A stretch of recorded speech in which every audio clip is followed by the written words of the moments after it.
जोहार दोस्तों, स्वागत करती हूँ मैं आपका मेरे इस यूट्यूब चैनल स्टडी विद अर्चना में।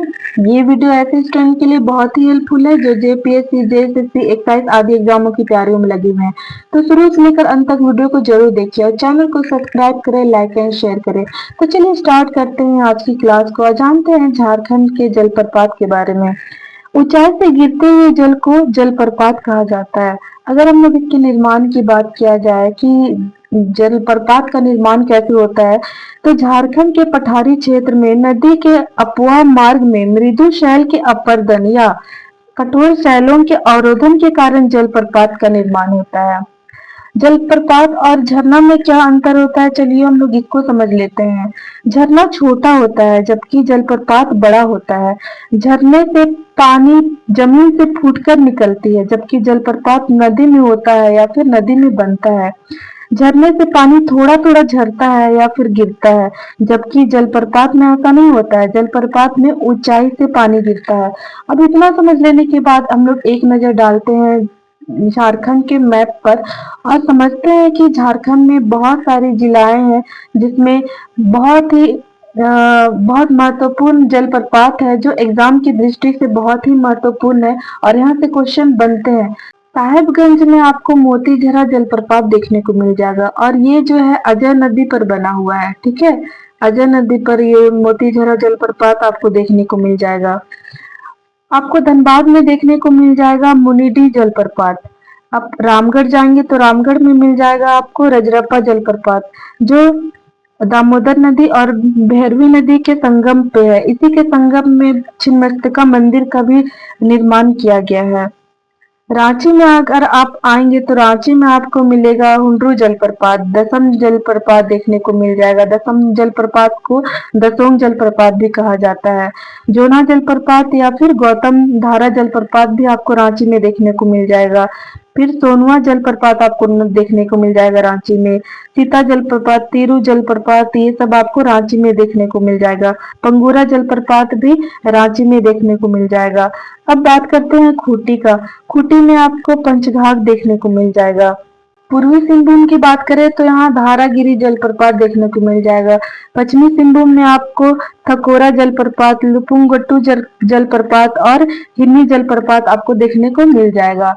वहीं अगर आगे बढ़े और सिमडेगा में देखें तो सिमडेगा में आपको केलाघाघ जलप्रपात और सुगा काटा घाघ जलप्रपात देखने को मिल जाएगा। वहीं अगर गुमला की बात किया जाए तो गुमला में आपको सदनी घाघ जलप्रपात, प्रेमा घाघ जलप्रपात, सेरका जलप्रपात, नागफेनी या फिर अंबा घाघ जलप्रपात ये आपको गुमला में देखने को मिल जाएगा। लातेहार में आपको बूढ़ा घाघ या फिर लोधा घाघ जलप्रपात देखने को मिल जाएगा। रांची का सबसे ऊंचा जलप्रपात यही है और अगर इसकी ऊंचाई की बात करेंगे तो 137 मीटर या फिर फीट की बात करेंगे तो 450 फीट के आसपास में बूढ़ा घाघ का ऊंचाई हो जाता है। घाघरी जलप्रपात भी आपको लातेहार में ही देखने को मिलेगा। इसके अलावा लोध जलप्रपात, गौतम घाघ जलप्रपात, मिर्चैया जलप्रपात, क्रांति जलप्रपात, ये सारे जलप्रपात आपको लातेहार में देखने को मिल जाएंगे। गढ़वा में आपको सातवाहिनी जलप्रपात, ये सातों जलप्रपात, गंगाझर जलप्रपात, सुखलदरी जलप्रपात, बलचौरा जलप्रपात, गुरसिंधु जलप्रपात, ये सब आपको गढ़वा में देखने को मिल जाएगा। पलामू में आपको कुंड जलप्रपात देखने को मिल जाएगा। अगर आप आगे बढ़ेंगे तो चतरा में आप देखेंगे, चतरा में आपको केरीदह जलप्रपात, डुमेर सुमेर जलप्रपात, मालूदह, समासीर जलप्रपात, गोवा जलप्रपात, ये आपको चतरा में देखने को मिल जाएगा। वहीं आप अगर कोडरमा में तो कोडरमा में आपको सतवागन जलप्रपात, गिरिडीह में उसरी जलप्रपात, ये सब आपको देखने को मिल जाएगा। अब मैप समझने के बाद में अब हम लोग कुछ महत्वपूर्ण नोट्स के माध्यम से कुछ जितने भी थोड़ा बहुत छूट गया होगा उसको हम लोग कवर करेंगे जो एग्जाम की दृष्टि से बहुत ही महत्वपूर्ण है। बूढ़ा घाघ जलप्रपात की बात करें तो ये लातेहार जिला के महुआ टाड़ में स्थित है। उसकी ऊंचाई हम लोगों ने अभी बात किया है कि 137 मीटर है और यह उत्तरी कोयल नदी की सहायक नदी है। बूढ़ा नदी पर ही बूढ़ा घाघ जलप्रपात बनता है।